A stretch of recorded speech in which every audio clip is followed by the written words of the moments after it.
Clark Aboud is 1/3 of the Pop Cannibal team, along with Zyba Scott and Luigi Guadagnari, and brings the heartfelt songs to the games they make together. We'll travel the lands far and wide on a tour of Clark's career, but we begin with Kind Words, lo-fi chill beats to write to. A game about writing kind words to strangers and listening to lo-fi chill beats. I'm Stephen Kelly, and thanks for joining us for an evening at the Roost.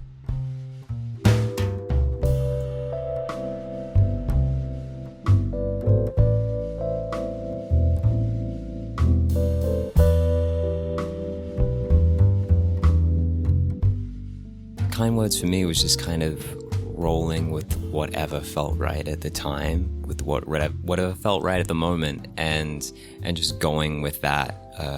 Given that Kind Words came about so kind of spontaneously, the game itself, at least is how it fell into my lap with Zyba. It was just 6 days I had to write the whole soundtrack. So whoa. And that was nothing on or bad planning on Zyba's part. That was just totally how the events unfolded, and so it was just kind of going through and writing and just feeling things out and just kind of following my nose of what felt right for the kind of warm, friendly vibe of what the music had to be, and then just maybe moving on to the next one, and just kind of feeling things out, but trying to be experimental at the same time. So I think that colored the sound and kind of gave it the direction it wanted to go, kind of taking all these different colors and instruments and then kind of viewing them through this lens of having fun with them, and just kind of like running them through guitar pedals or like a laptop speaker, or just giving them all the same viewpoint from different instruments.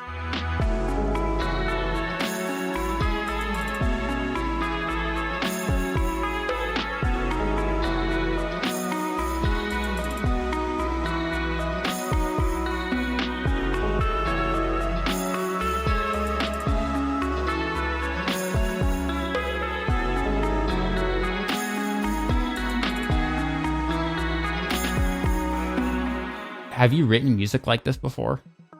Yes, I've always kind of loved both orchestral music and like film scores and game scores, and then I've always loved producers and different artists, and so I've always kind of been writing those two styles kind of side by side, and not sometimes necessarily cross-pollinating always, but sometimes doing that, and then sometimes keeping those two worlds separate. Kind Words was kind of the first official, debut of that style in its own right. How many tracks did you end up writing for Kind Words? Do you remember? Originally, it was 10, and that was the first version that was in the Humble Bundle. And then it became 17 afterwards, after adding some more tracks, and then kind of remixing the first 10 tracks that were kind of in a kind of a rough mix state when they were originally put out, just due to the time constraints. Do you think your writing styles changed since the first tracks compared to the extra ones? Being able to do the later tracks helped to join up maybe the more the separate elements of the earlier tracks, and kind of like find what was unique in one track and what was unique in another track that may have been kind of in different families, and then being able to create a new track that kind of gave them a new relationship and gave them a new connection through a new track that created like links throughout, which kind of borrowed ideas or borrowed techniques, and kind of built upon the whole thing, which was super fun to do. That's interesting. Almost sort of leitmotif-y in a way. Yeah, that's it. That motifs and theme development is something I love like deeply when writing. It was less important, I think, on Kind Words, and less of a focus. Definitely within the tracks, it was developing themes and ideas is always something I love to do, and will always be there, but was less of the focus Unkind Words, more of the vibe was the aim.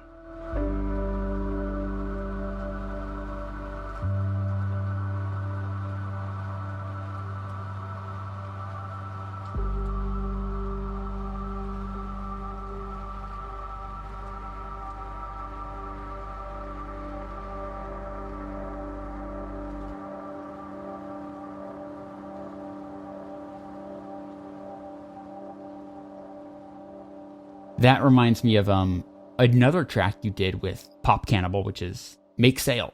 Of course, yeah. I discovered that soundtrack while doing research for this interview, actually. And I kind of have a rule on this show where I try not to be too effusive with my compliments because it's kind of awkward to do that live. So I'll take them. I'll take it. I'm all here, you know. I'll soak it up. I completely fell in love with Make Sail's entire soundtrack. It's just my 100% jam.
So beautiful and so relaxing. Thank you. It almost kind of reminds me of like the Sims 4 soundtrack. I don't know if you've heard that before. Yeah, no, I have, and I'll take that. I think the Sims soundtracks are, I mean, I wouldn't say underrated because they are like universally loved, but I think they just deserve more praise. I think they're great. They're surprisingly rarely brought up in like video game music conversations, despite being really, really brilliant.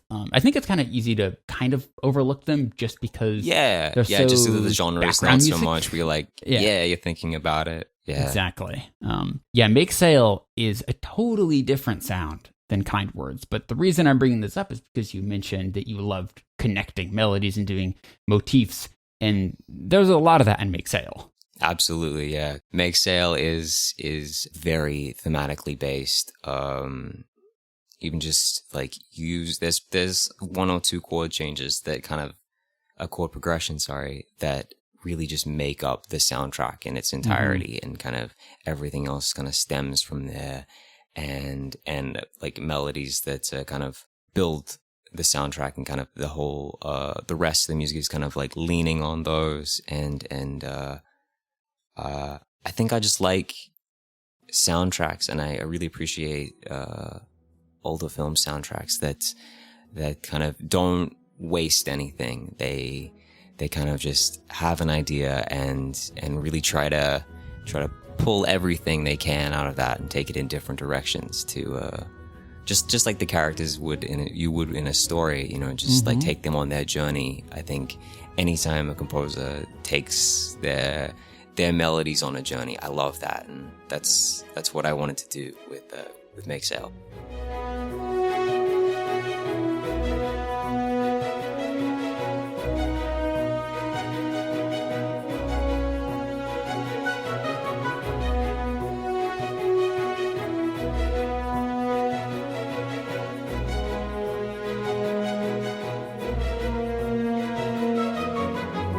Yeah, all the different tracks feel so intentional. Like, you know, they range from a minute to 4 minutes, but they at least I haven't played the game, but it feels like they all serve a very specific purpose. You can tell each of them apart. They have their own personalities, but they all seem to flow from the same place. Right. I mean, in game, the soundtrack is dynamic, so it's the longer tracks on the soundtrack, and some of that are broken up as well, but they're built around a softer track and a more intense track when you're getting caught up in the waves.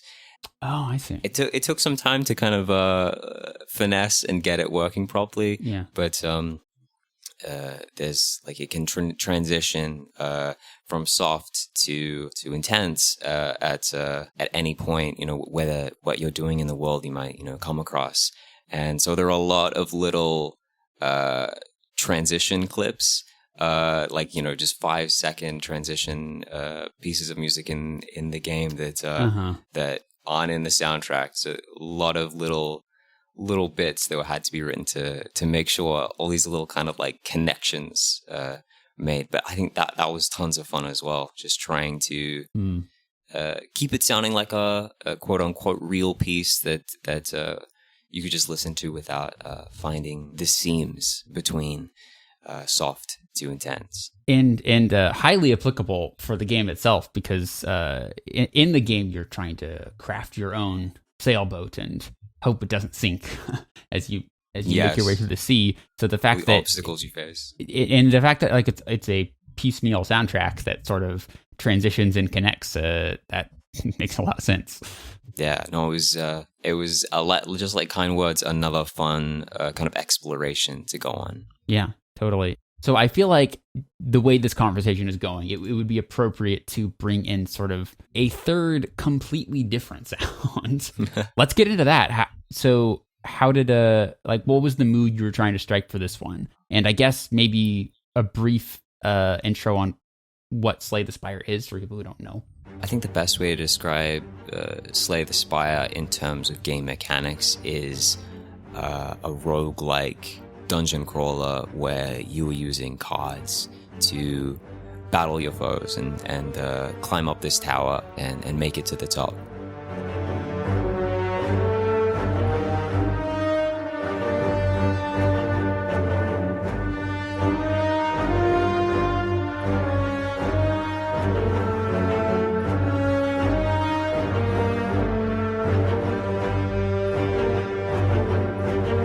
There's a lot of quirky kind of unique kind of takes on fantasy that I was really excited by and really found interesting, because it does have these kind of these classic fantasy elements and staples, but they're all kind of just like turn on their head in some kind of way, like looked at kind of like askew. So I think that definitely informed the soundtrack. So taking that kind of classic fantasy and kind of adding these elements where it's kind of turned on its head a little bit, kind of looked at a little funny.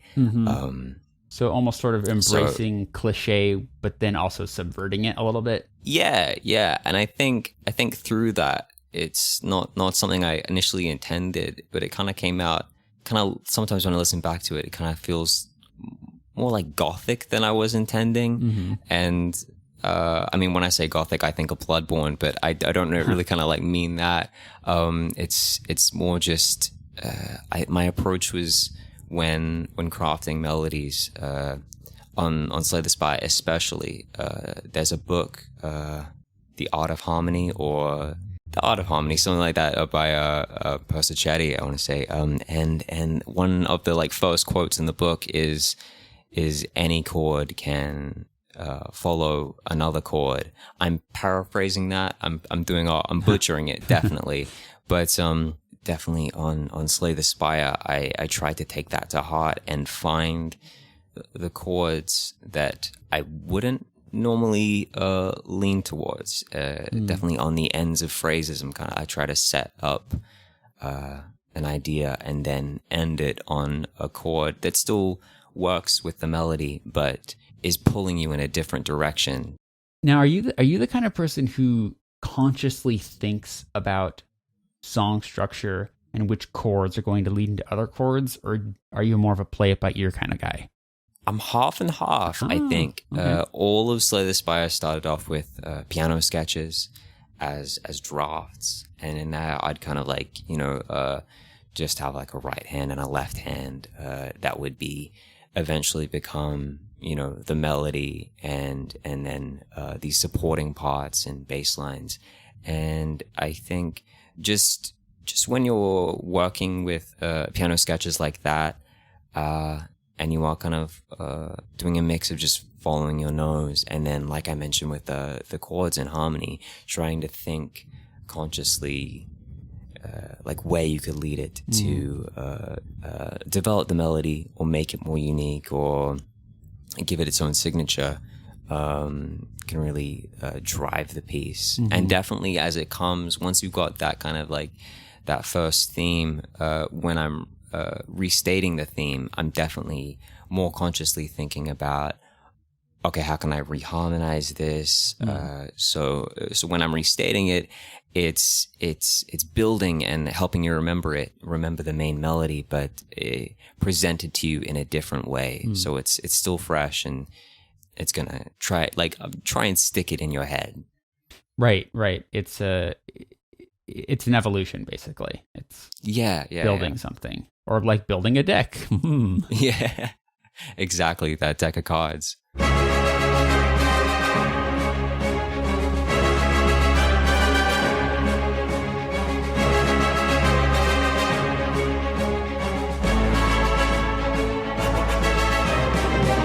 Yeah, it's really interesting, especially when you're designing a soundtrack for a game that is both epic fantasy and mostly sitting and staring at a menu, right? It's like...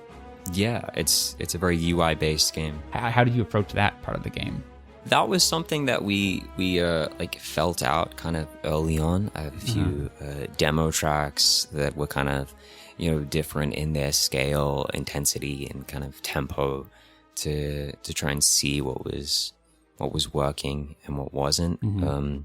And I think we kind of landed on the fact that having a bit of drive, having a bit of tension worked best, and kind of kept you on your toes, and kind of what you wanted to do in the situation.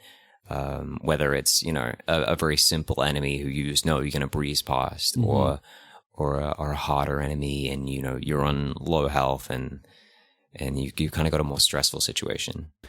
Hearing you kind of walk through this, I'm going to bring up two very different games, an obscure example and an obvious example, but please. So there's Hearthstone, right? The king of all card games.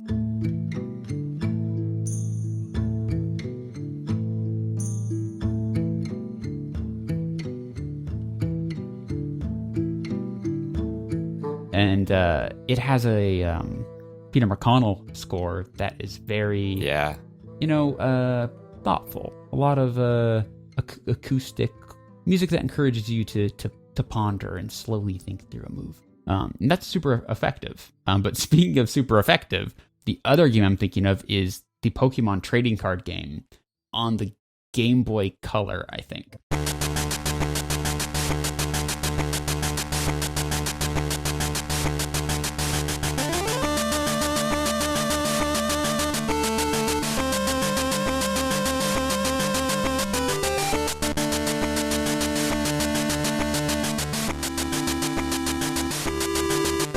And you talk about underrated soundtracks. That is my favorite Game Boy soundtrack.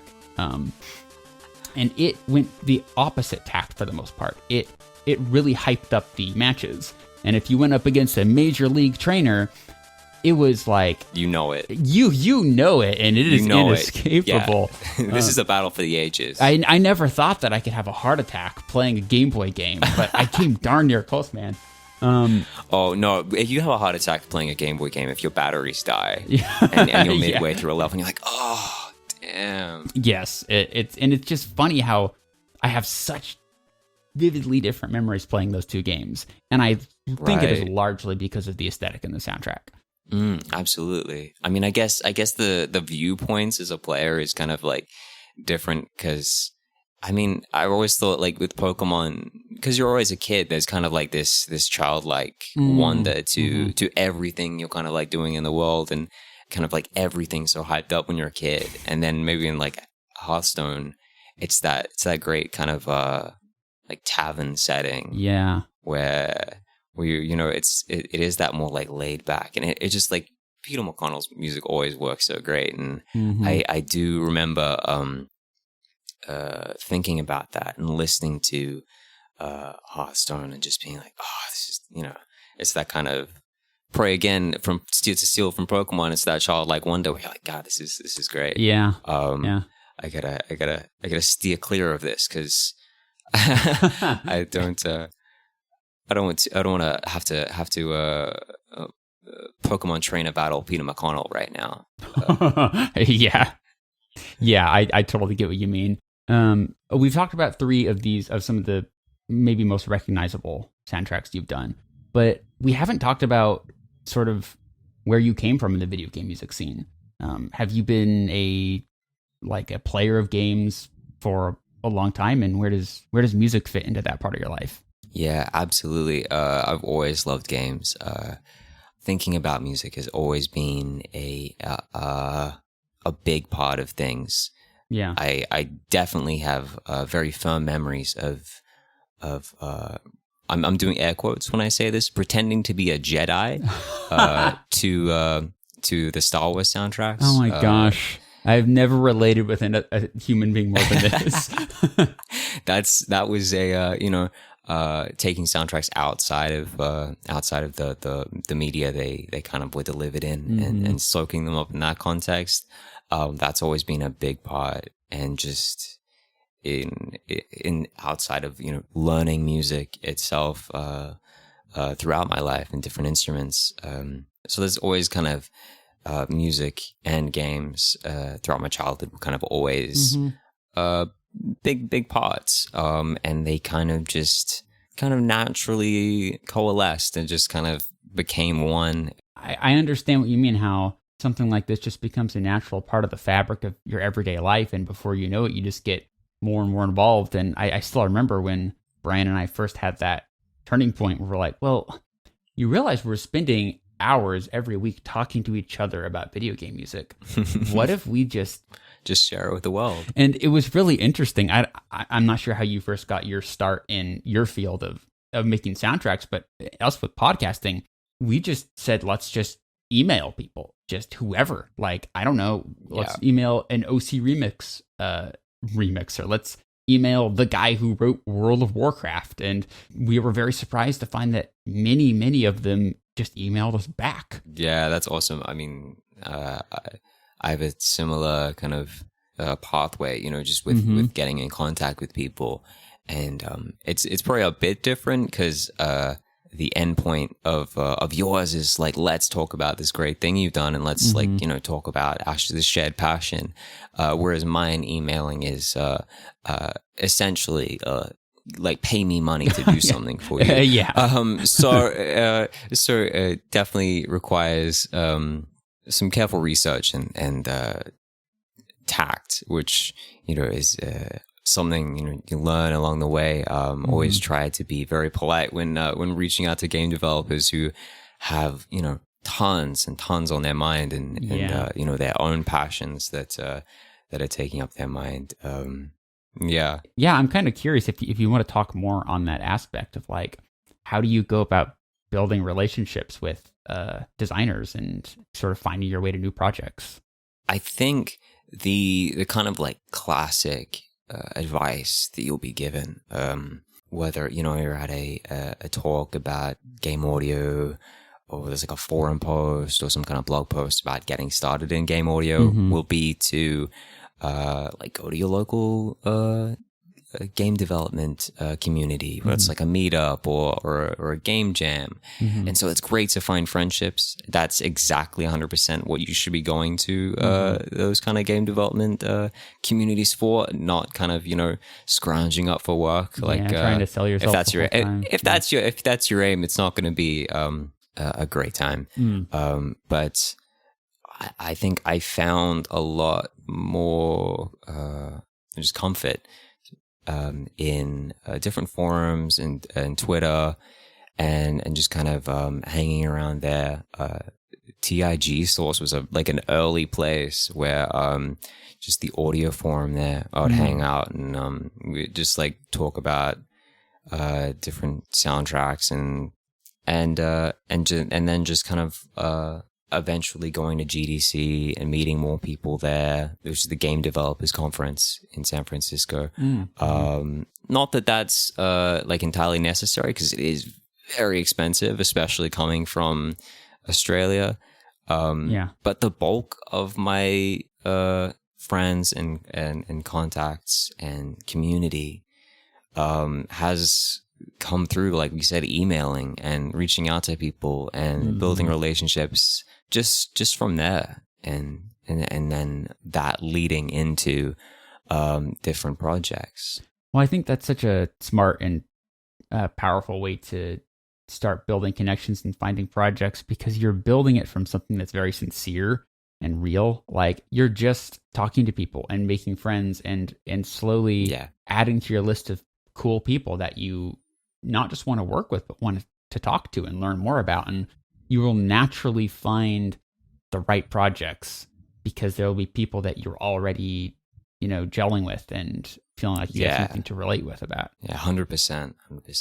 So how about we explore a little more about how you got on board with Pop Cannibal? What was that like? It was originally from a Reddit post I'd made. Oh, really? I want to say, I think it was the game dev subreddit.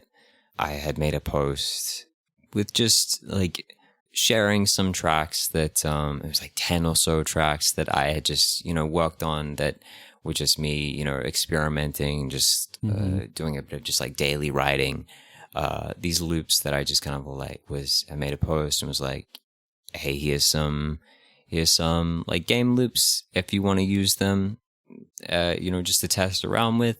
Like, awesome, go right ahead, that yours to use. And eventually that led to Zyba reaching out to me and using a couple of the tracks in a game he'd been working on, this little game he'd been working on with this great character and this great art. And I was just, excited, and just it didn't initially lead to anything there. It was just a nice start of a relationship and just like staying in contact. And then eventually, maybe 2 years later, there was another project he was working on, which would turn out to be Make Sale. He kind of had me loosely in mind, and where I was living at the time in London, he was traveling and had a stop through, had a layover in London, so we were able to meet up and have lunch and just like hang out in person, which was great to do, and just build that relationship a little more there. Which is awesome, because a lot of my relationships with game developers, I kind of don't meet until after we finished the game. I was gonna say. So it's like meeting in person after everything's kind of wrapped up and said and done. So it was nice to get to know him a little bit before really diving in on Make Sale. And then it's just continued from there, building these soundtracks and helping with the games. As you guys have worked more together, is he just handing you projects and like, hey, this is what we're doing right now, can you do this style? Yeah, essentially, yeah. And I'm always any kind of new style to tackle is very fun. Is very cool to do. That sounds great. You guys seem like you have a really strong little team at this point. Yeah, I love it. I'm huge fans of both Zyba and Luigi's work, so I'm always very lucky and inspired when we get to work together. And because I know like mentioning the Josh, who played the woodwinds on both Make Sale and Kind Words, it's sometimes people you have in your head like, oh, I want to work with that person for a little while, and unbeknownst to them, it's just an email that just one day, but if you, it's like just in the kind of back of your head a lot of the time, just wanting to work with people. Totally. My favorite personal story for this is my brother and I were working on an audio drama project that we had been planning for a long time, and we didn't have the skills or capacity to make the music ourselves. And I remembered back to someone who did these beautiful soundtracks for the Elder Scrolls modding scene, actually. This giant modding project for Skyrim. His name is Daniel Rand. I had just so admired his soundtrack for that. He honestly had become my favorite modern composer at that point. And so I'm like, well, you never know. I did interview him that one time, and amazingly, he got so sold on the project that he did the whole soundtrack for it. And that is one of those surreal moments where you find yourself like blinking in the mirror thinking, is my favorite composer really creating music for my project? How did this happen? Yeah, that's so cool. Yeah, the fun stuff is what you could never predict. Absolutely. I think, I mean, that would be a great, I'm sure his case would be, their case would be an audio drama so different from games. It's kind of like a different way to branch out. You gave him a great opportunity as well, a great fun way to stretch the wings. That's awesome. Yeah, because there's a big difference between making a game track and scoring, linear stories. I guess, actually, have you ever had experience doing like TV or short films or anything? Yes. Earlier on, I mean, I've kind of shifted my focus more towards games, but a few years back, I did more mostly short films, and I still do like library music for TV, but that's unrelated to kind of working with a linear media, because you're kind of just writing tracks in a format, and they will be edited into work with the picture. But for short films, it's a lot more. I guess the structure is different, because with games you can set your tempo, and if it's not a cutscene, you're just writing in that tempo, and you're gonna just write the track where you think it needs to go to keep up with what the player is feeling. And with a soundtrack, it's having to find the right tempo to match these, like the cuts or the story beats where it needs to change, or the music needs to hit.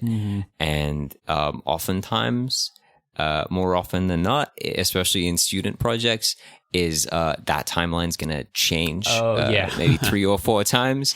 So it's adapting to that, and then trying to work out, hey, like, how can I keep my theme working and keep this feeling up when I have to remove like a bar and a beat, or something very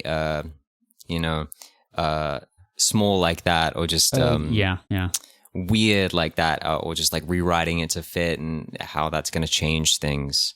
Yes. It's like a constant moving target. The second you get comfortable, you have to, rip out half of what you've done, and then that changes something that you did in the beginning. And it sounds like ultra complex, especially when I listen to people tell me stories about how fast moving like the TV industry is in the first place. Oh yeah, I can imagine. The composers who do TV on like a weekly basis with their their teams has got to be pretty wild.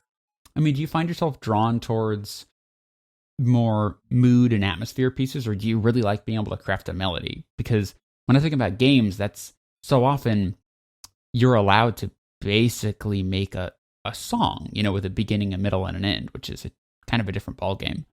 I think in any situation, I would, whether or not I'm trying to, it would a melody would seep in there uncontrollably, and I would just be, well, okay, that's what that is. I have so much respect for like ambient composers and musicians who can create those very compelling textures that are more abstract and are more minimalist. But yeah, I do love melodies and like that kind of like song format, like you mentioned. And I do think even in the smaller moments where it might not be as obvious in films, where maybe like there's dialogue or something like that. It's a smaller moment where it's not as like, this is where the main theme is going to come through and you're going to notice it. I think you can look to like composers like John Williams, or I mean that's always going to be like, you can bring his name up in any kind of situation, and he's probably done a good job of it. just even in those smaller moments, it's being able to write music that is still very detailed and melody driven, and kind of like, as much as I guess in the film context, these characters are having like a conversation that is still very important to the film, and like what's happened before and what's gonna happen. The soundtrack is of a lot of composers I look up to, like they're still referencing that, and what's happened before and what's gonna come, and how that fits into the story. I love that, and I think that's something to look towards. It's kind of like that constant emotional reinforcement. Like even if you're completely distracted by the story or the action, subliminally you're hearing foreshadowing, and you're hearing callbacks, and you're hearing that support exactly for the story. Yeah, I mean, I have a deep respect for people who can create melodies seemingly from thin air. I know that's not how it works, but boy, that's how it appears, because I come from a much more sound and audio editing kind of background. Right.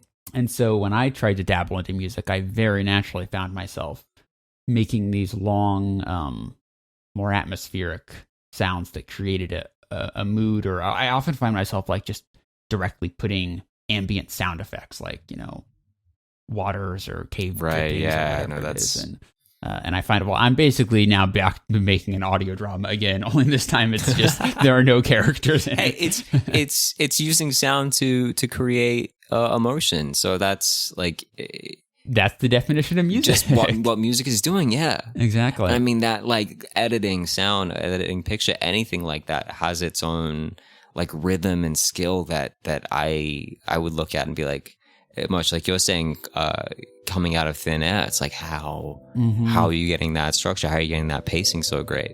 So I guess every medium, every discipline has its own kind of magic to it.